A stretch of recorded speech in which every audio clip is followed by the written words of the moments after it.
then, as of January 30th, it was trading around $2.05.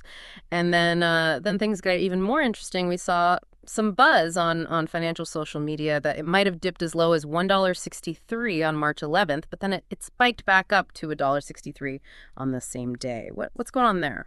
Well, that 46% jump is likely linked to some big news that dropped on March 5th. Silexion announced some really promising preclinical data for SLL204. We're talking a 70 to 80% reduction in tumor size in lab models of pancreatic cancer. Okay, now that's huge, a 70 to 80% reduction. But haven't other cancer drugs, shown positive results in the lab, and then later on they disappoint?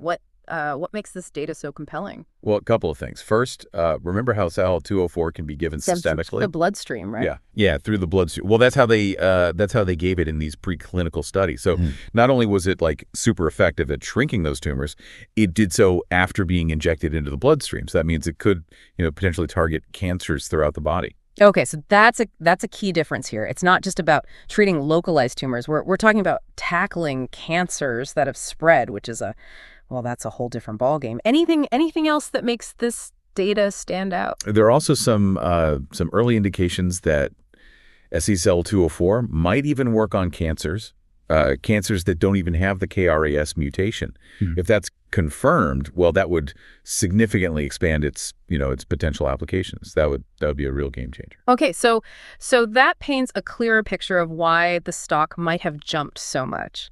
Investors they're obviously pretty excited about this, but we also saw something about a short squeeze happening with the stock. Can you explain what that is for our listeners who maybe aren't familiar with the term? Sure. So short selling is basically, it's when an investor borrows shares of a stock that they think is going to, go down in price. Then they sell those borrowed shares and hope to buy them back later at a lower price. And then, of course, they return the shares to the lender, and they pocket the difference. So they're basically betting against the company. Yeah, you could say that. They're betting against the company. But a short squeeze happens when that stock price actually goes up, instead of down. Oh, so then the short sellers have to scramble. Exactly. They have to buy back those shares at a higher price to cover their positions. And then that pushes the price up even higher. So it creates this kind of feedback loop. Oh, I see. So it's like a stampede for the exits, but everyone's trying to buy instead of sell. Exactly. Perfect analogy.